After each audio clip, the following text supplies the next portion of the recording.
Hey guys, Taylor here inside Guild Wars 2 Heart of Thorns, the final beta weekend. I am looking at all of the professions and the new stuff that comes with them in Heart of Thorns. Specifically, I'm talking about the elite specializations and what they can bring in Heart of Thorns. Heart of Thorns will be released at the end of October in 2015, so it's coming up real close, and I just want to kind of give you all the previews and what we have to look forward to. So right now I am looking at the Necromancer, whose elite specialization is going to be the Reaper. It's more of a melee-centric type of Necromancer. It follows along the path of the Sylvari that you follow in your storyline, known as Traherne. So you're given a great sword and you're known as the Reaper. Each elite specialization is given kind of a little change to their class.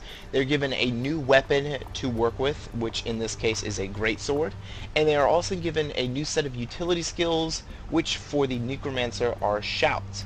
Now, if I open up my talent panel here, you can see this is where you select your elite specialization. Here's the Reaper.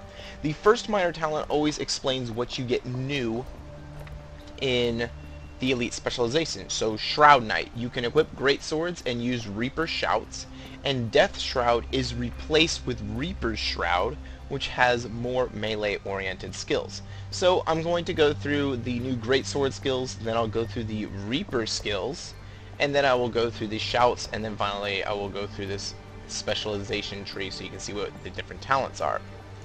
Now, the great sword, the first one is going to be Dusk Strike. It's another three-part chain. So the first is Dusk Strike, cleave foes in front of you, creates life force, etc.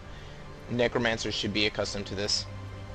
The second chain in that is Fading Twilight, simple damage again. And then the third one is Chilling Scythe. It strikes foes and chills them. So just so you can see the three progression right there, you can see my entire sword becomes all frost-like on that third hit. It's pretty cool looking. The second ability for a great sword is Gravedigger. Perform a huge swing that deals heavy damage, recharges faster if it hits a downed or low health foe. So it's a nice additive there. It's not something I'm going to be able to show, but you can see right there it does a hefty amount of damage, pretty decent amount of damage I should say, on that ability, and its cooldown is not too bad either, 8 seconds. The third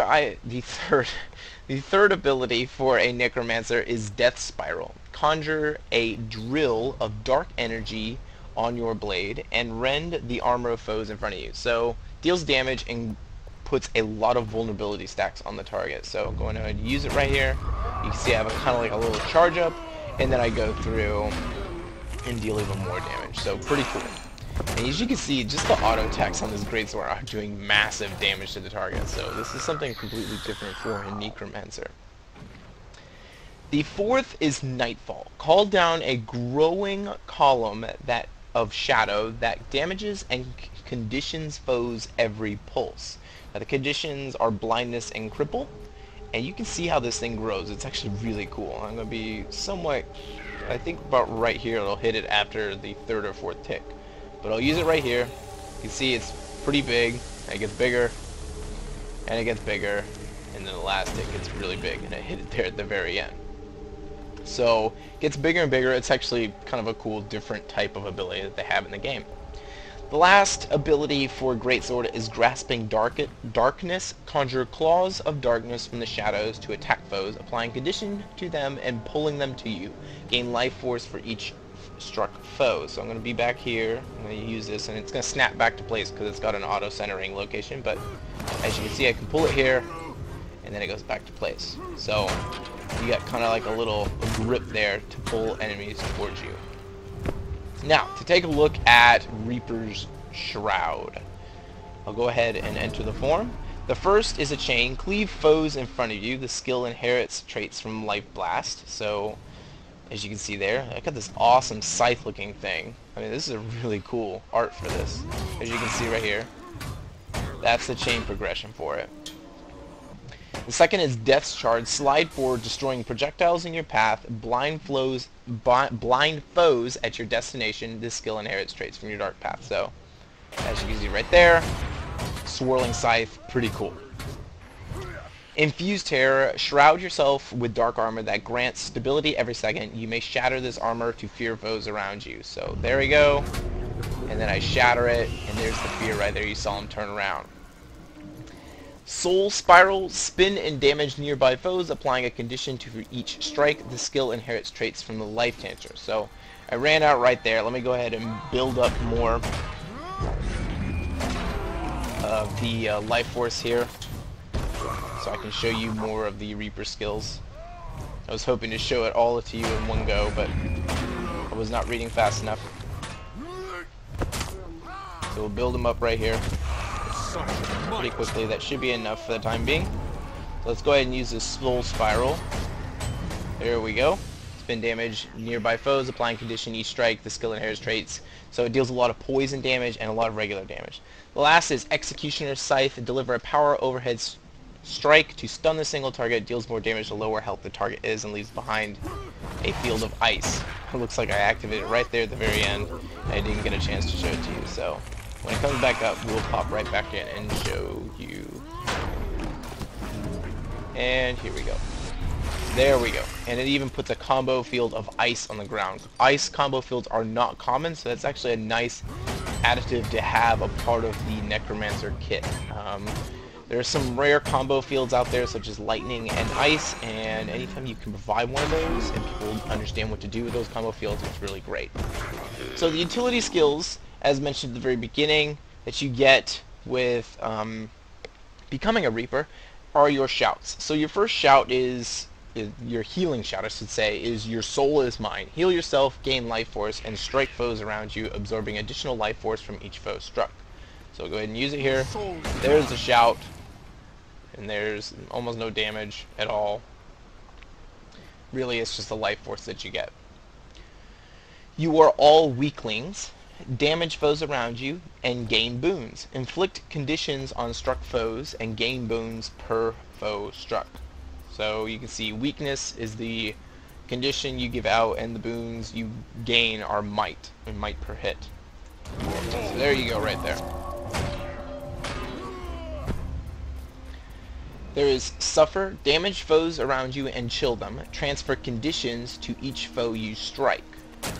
So a lot of these have to do with you actually attacking the target and applying those conditions on you. You have like the shout buff on you, and then you apply these things to it. Nothing can save you. Damage foes around you, converting their boons into vulnerability. Your attacks become unblockable for a short time, and the duration increases based on the number of foes struck. So, a lot of stuff going on here. Basically, vulnerability, and you're unblockable. See right there, that's basically what it is. Make sure that golem's dead, so we can switch out to the last shout. You're given 4 shouts total. See, the last one is going to be Rise. Damage foes around you, summon a shambling horror plus additional horrors near each enemy struck. Shambling horrors absorb damage for their master as long as they are attacking, but lose their health over time. So I'm going to use this, and there you can see the shambling horror right there. Pops out of the ground. 2 of them. The last is going to be your elite, which is chilled to the bone. You freeze all enemies in front of you, inflicting conditions on them, and gain boons for each foe you freeze. So you can use it right here, right there. Pretty powerful, kind of flashy. That is the final shout that you are given as a Necromancer, or a Reaper I should say. So, pretty cool abilities, a lot of melee oriented. You deal a lot of damage up close, have ability to grip people near you, and so forth. So the whole toolkit's kind of there, and the shouts really fuse together well with the Reaper kit.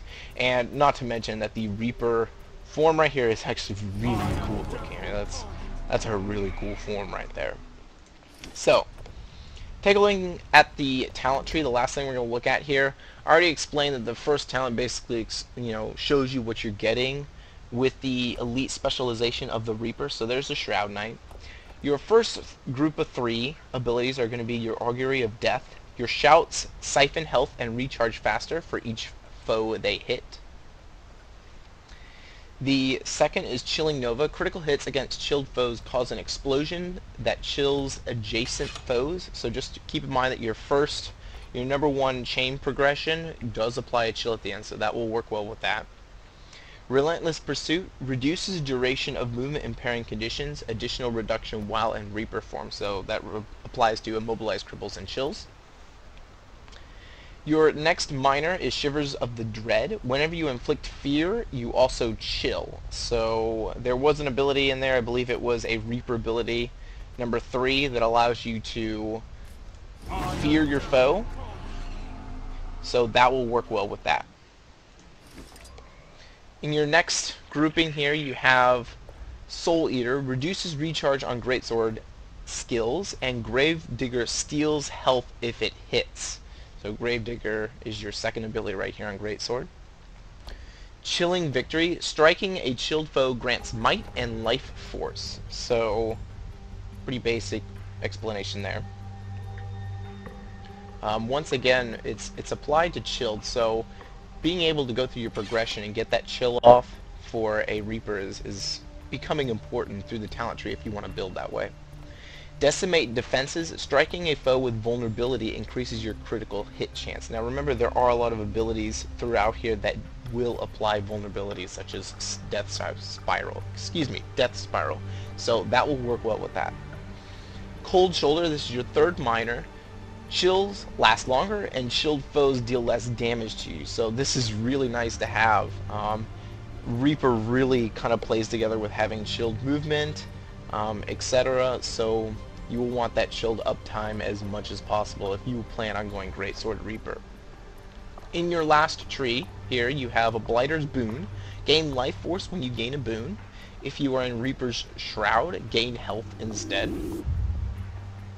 Deathly Chill. Chill deals damage with additional damage to foes below the health threshold. The health threshold is 50%, so that's actually pretty decent. The last here is Reaper's Onslaught. Attack faster while in Reaper's Shroud. Killing a foe while in Shroud reduces the recharge of all Shroud skills. So that's pretty cool to have.